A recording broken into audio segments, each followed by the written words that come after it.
Christian രാജ്യങ്ങൾ ലോകത്ത് അപ്രത്യക്ഷമാകുമോ?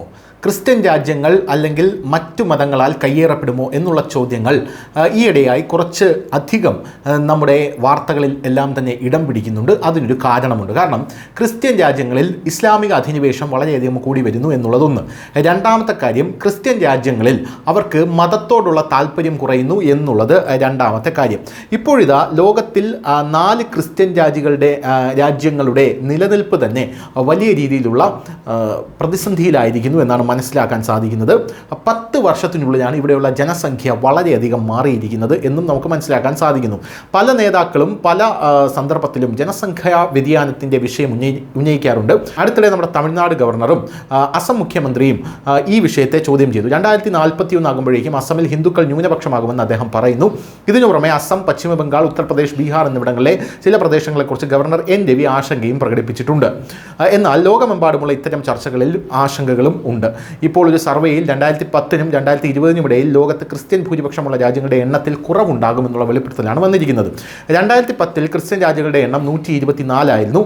2020 അത് 120 കുറഞ്ഞു. പല രാജ്യങ്ങളിലും ക്രിസ്ത്യൻ ജനസംഖ്യ അനുപാതം കുറഞ്ഞതാണ് ഇതിന് കാരണം. ജനസംഖ്യ വളർച്ചാ നിരക്കിലെ കുറവും ആളുകൾ സ്വന്തം മതം ഉപേക്ഷിച്ച് നിരീശ്വരവാദികളാകുകയോ മറ്റൊരു മതം സ്വീകരിക്കുകയോ ചെയ്യുന്നതാണ് ഇതിന് പിന്നിലെ പ്രധാന കാരണം. ക്രിസ്ത്യൻ ജനസംഖ്യ ഭൂരിപക്ഷമല്ലാത്ത രാജ്യങ്ങളിൽ കുറയാനുള്ള ഏറ്റവും വലിയ കാരണം ആളുകൾ സ്വന്തം മതം ഉപേക്ഷിക്കുന്നതാണ്.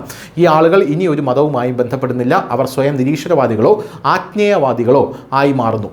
മൊത്തത്തിൽ 10 വർഷത്തിനുള്ളിൽ ക്രിസ്ത്യൻ രാജ്യങ്ങളുടെ എണ്ണം കുറയും. 4 രാജ്യങ്ങളിൽ ഭൂപടത്തിൽ നിന്ന് തന്നെ ക്രിസ്ത്യൻ രാജ്യങ്ങൾ അപ്രത്യക്ഷമായേക്കാം എന്നാണ് ഈ സർവേ സൂചിപ്പിക്കുന്നത്. ലോകത്തിലെ ആകെ 5% രാജ്യങ്ങളിലാണ് ഭൂരിഭാഗം ജനങ്ങളും ഒരു മതം പിന്തുടരാത്തത്. ഇനി ഏതൊക്കെ രാജ്യങ്ങളാണ് അവയെന്ന് നമുക്ക് നോക്കാം. ജനസംഖ്യയുടെ ഭൂരിഭാഗവും ഇപ്പോൾ ക്രിസ്ത്യാനികളല്ലാത്ത സ്ഥലങ്ങൾ. United kingdom, France, Australia, Uruguay തുടങ്ങിയ വലിയ രാജ്യങ്ങൾ ഈ രാജ്യങ്ങളിൽ ഉൾപ്പെടുന്നു. ഇപ്പോൾ UK-യിലെ ക്രിസ്ത്യൻ ജനസംഖ്യ 49% വർദ്ധിച്ചിരിക്കുകയാണ്. ഇതിനു പുറമെ ഓസ്ട്രേലിയയിൽ 47%, ഫ്രാൻസിൽ 46%, ഉറുഗ്വേയിൽ 44% ക്രിസ്ത്യൻ ജനസംഖ്യ വർദ്ധിച്ചു. ഉറുഗ്വേയിൽ ഒരു മതവും പിന്തുടരാത്ത ആളുകളുടെ എണ്ണം 52% വർദ്ധിച്ചിരിക്കുകയാണ്. മറ്റൊരു വസ്തുത, നെതർലാൻഡ്സിലും ജനസംഖ്യയുടെ 54% ഒരു മതവും പിന്തുടരുന്നില്ല എന്നുള്ളതാണ്. ഇതിനു പുറമെ ന്യൂസിലൻഡിൽ ഈ സംഖ്യ 51%. അതായത് എത്തീസ്റ്റുകൾ ഈ രാജ്യത്തെല്ലാം വർദ്ധിക്കുന്നു എന്നുള്ളതാണ്. ഇവിടെയുള്ള ക്രിസ്ത്യൻ ജനസംഖ്യ കുറയുന്നു. 49% മാത്രമേ ഇപ്പോൾ യുണൈറ്റഡ് കിങ്ഡത്തിൽ ക്രിസ്ത്യൻ ജനസംഖ്യ ഉള്ളൂ. ബാക്കിയുള്ള എല്ലാവരും തന്നെ നിരീശ്വരവാദികളോ ആത്മീയവാദികളോ ആയി മാറിയിരിക്കുകയാണ്. ലോകത്തിലെ ഹിന്ദുക്കളുടെ അവസ്ഥ എന്താണ് എന്നുള്ളൊരു ചോദ്യം ഇതേ തുടർന്ന് നമ്മൾ ചോദിക്കുന്നുണ്ട്.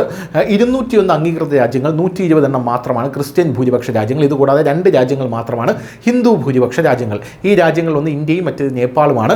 രസകരമായിട്ടുള്ള ഒരു വസ്തുത എന്തെന്നാൽ ഹിന്ദു ജനസംഖ്യയുടെ 99% ഇന്ത്യയിലാണ് താമസിക്കുന്നത്. അങ്ങനെ ഒരു രാജ്യം ലോകത്തില്ല.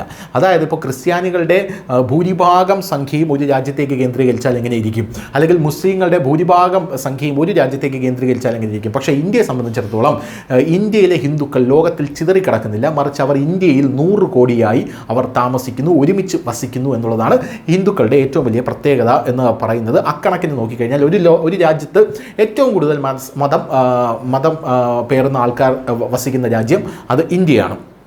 എന്തായാലും ഇപ്പോൾ ലഭിക്കുന്ന വിവരങ്ങളനുസരിച്ച് 5% ജനസംഖ്യ ലോകമെമ്പാടും വ്യാപിച്ച് കിടക്കുന്നത്. ഹിന്ദുക്കളുടെ ബാക്കി 5% ലോകമെമ്പാടുമാണ് വ്യാപിച്ച് കിടക്കുന്നത്. ഇത് മാത്രമല്ല, ലോക ജനസംഖ്യയുടെ 15% ഹിന്ദുക്കളാണ്. മൊത്തത്തിൽ ലോകത്തിലെ 60% രാജ്യങ്ങളിലും ഇപ്പോഴും ക്രിസ്ത്യൻ ഭൂരിപക്ഷമുണ്ട്. എന്നിരുന്നാലും വരും ദശകത്തിൽ ഈ സ്ഥിതി കൂടുതൽ മാറിയേക്കാം. കൂടുതൽ ചില രാജ്യങ്ങൾക്ക് ക്രിസ്ത്യൻ ഭൂരിപക്ഷം എന്ന ടാഗ് നഷ്ടപ്പെട്ടേക്കാം എന്ന ആശങ്കകളും ഇപ്പോൾ ക്രിസ്ത്യൻ രാജ്യങ്ങൾക്കുണ്ട്. News desk, news India Malayalam.